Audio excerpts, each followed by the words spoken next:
متواصلين وياكم من مستشفى الكرامة، واخر تطورات حالة اخونا الفنان سعد خليفة. قبل قليل خرج من الغسل الكلوي، يعني حوالي 4 ساعات كنا تعرفون، ويعاني من فشل تام من الكليتين. الان يعني يرفض ممنوع احد يدخل له. قبل قليل كنت في الخارج الباحة الخارجية اتفق مع الاخوان الدكاترة على تسريع معاملات دخول المتبرعين الثلاثة الفعليين الجوي، عدد اللي متواصلين لنا بالتليفون اللي هم عباس يعني موجود فعليا، عباس الطائي من العمارة اللي ما وصل والتحق به اليوم صباحا. ايضا متبرع ثاني اللي هو واثق ضيق من السماوه، ومتبرع ثالث اللي هو الاخ مجاهد حسين الدايس، المثنى حسين الدايس، وهو خبير بعمودة الجراد وعبوات ناس من الحي الشعبي البطل، حتى يدخلون غدا صباحا ثلاثتهم لاجراء عمليه فحص كامله لهم متطابقيه مع الاخ سعد خليفه. وتفاجئنا بوجود متبرع رابع، قاعد بصفي اللي هو اسمه يحيى غير يحيى عباس الطائي. يحيى عباس الطائي منتسب للفرقة 11 بالجيش العراقي الباسل. يحيى انت شفت 3 موجودين اخوتك، انت صاحب عائله ورحم الله والديك، موقفك كلش كافي، والاخوان 3 موجودين يكفون ويوفون، وجيتك ويعني ان وجودك واصرارك هذا وحده كافي. فاللي يعني اللي اطلبه من عندك هذا موقفك مشرف، وانت بطل من ابطال العراق في القوات المسلحه في فرقه 11 الجيش العراقي، وانت عندك عائله، فنشكرك على موقفك هذا، وكانه ما انت متبرع، ونقول لك اخويا روح ارجع لعويلاتك، الله والديك. والله ما يخلص ساعات تصير بالهواء ما يضر. هذا الشخص محتاج. زين هو يعني اخوتك هم موجودين ايضا عباس وواثق وحسن. انسان والله العظيم، والله صار ساعه برأت يعني توسل به ان يا روح رحم الله والديك ما يقبل، واصر على ان يسوي فحوصات، وسوى فحوصات اوليه. زين شلون تسولف الناس؟ يا حبيبي. بسم الله الرحمن الرحيم. يحيى عباس من فرقه 11 سوار. فرقه 11 سوار 42 فوج الاول. سمعت الخبر البارحه عن طريق الفيس وسرعت المستشفى هذا، فجيت لمستشفى وبلغت اهلي، واهلي حاضرين وياي من البارحه واليوم انا متواجد بالمستشفى الكرامه. والنعم منك ومن اهلك يا تاج على راس.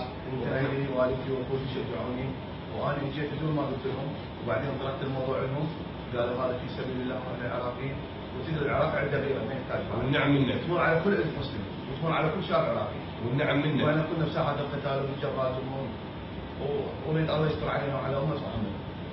والنعم منك يا عراقي يا بطل يا اصيل.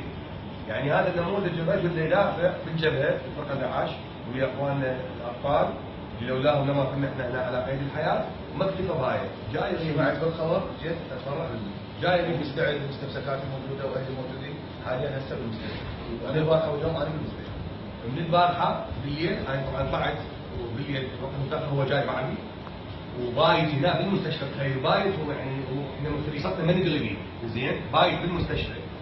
عايز انا وبايت بالمستشفى، واليوم نص الصبح بعد الجو 3 يلا عرفت انه هو اكو شخص رابع اللي هو الاخ يحيى، وسوى تحاليل وكمل تحاليله، ومصر على ان باشر يسوي فحص انسجه.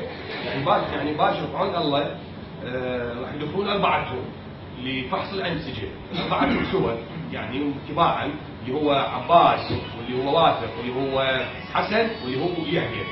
شوف ذول النماذج 4، واحد من زلمه معدل من العماره، زين، وزلمه معدل من السماوه، وزلمه معدل من بغداد، زين، وزلمه لا معدل هم من بغداد، واحد بالجيش، واحد بالحشد، وواحد مدني، وواحد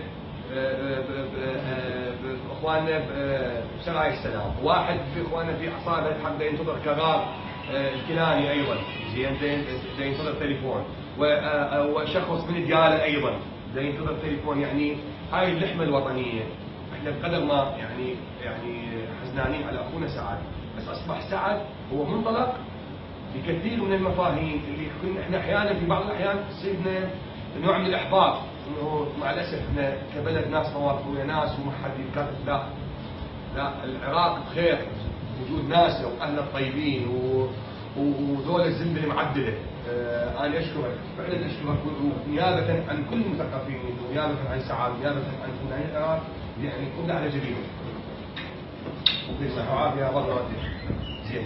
ودا اقول له روح ما يروح يبقى باقي ما يخافوا الخير حيدر يخاف والنعم. خلينا نشوف دكتور حيدر. دكتور حيدر مازن هو معاون مدير مستشفى كرامة التعليمي، وهو اخصائي ايضا ومدير القسم الفني. دكتور حيدر شلون الاخوان المشاهدين والمتابعين حالة اخونا سعد خليفه عن تفاصيل وضعه الصحي الان، وعن المتبرعين الاربعه اللي صاروا فعليين اربعه، هم بشكل عام 11 متواصلين بالتليفون لكن فعليين جوي اربعه.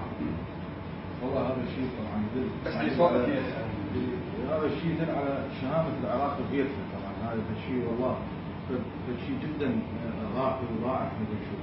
على كل احنا وضع الفنان سعد خليفه بالوقت الحالي طرح شاسع اما اجانب في البدايه، وكان صراحه عند مراحل متقدمه من الفشل الكلوي، عنده كانت نسبه اليوريا في الدم جدا عاليه، لكن الحمد لله يعني بالوقت الراهن هسه وضعه التحسن كان جدا استقراره كبير وفرق شاسع بما كان من الاول يعني عن الوقت الحالي هسه. واحنا بالوقت الحالي ايضا جو دول المتبرعين تحدث عنهم استاذ سنان، اجريناهم صراحه يعني استحملوا نعبهم دم تحضيرهم زرع كذا نشوف ايوه الانسب لهم طبعا. يعني يعتمد على تطابق النتيجه على التحليل اللي حيطلع طبعا ان شاء الله. يعني سعد عباس يقول لك انا اول واحد جيت، انا بحكم فيه، وافق يقول انا ثاني واحد.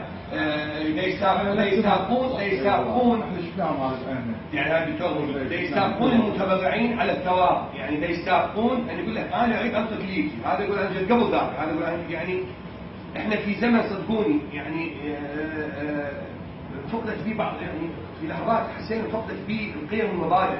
الحمد لله والشكر يعني الدنيا بخير، العراق بخير، وباكر نشوف باكر العراق نشوفه بقوله شباب بعمر الورود، وعندهم عوائل وعندهم واهل وبدا يقاتلون. يعني هذا مقاتل زين، يعني ما اعرف شو يعني خلونا في صمت تام على موقفهم الرجولي والبطولي والانساني. طيب يعني باكر عباس ووافق وحسن ويحيى نسوي لهم تفاوض نسيج. نعم. ومن يختار اللي هو الطرق العلميه احنا نعتمدها. يعني مو يهم الموضوع. لا مو يهم الموضوع على يعني مدى التطابق بين المتبرع والمستمع. هاي نعتمد عليها ان شاء الله على نتيجه الفحص المختبري وتقرير طبعا مجموعه من الاطباء. ان شاء الله الامور يعني يكون كشف كافي ان شاء الله. وجود يعني احنا دائما نقول هاي الشريحه الكبيره اللي تحب هذا الفنان وهذا الاهتمام من قبل الشعب العراقي فقير من فقيره الى غني صراحه جميع الناس وجوا نطمنهم ان شاء الله يا رب الامور تكون الحمد لله. وجود الشرفاء والطيبين. احنا نبقى متواصلين وبلكي اقدر اقنع يحيى يروح البيت مدى يكبر خاطر ما اقدر والله يعطيك الصحه والعافيه. متواصلين وياكم ويا الشرفاء، شرفاء العراق. العراق وعدت بخير وجود.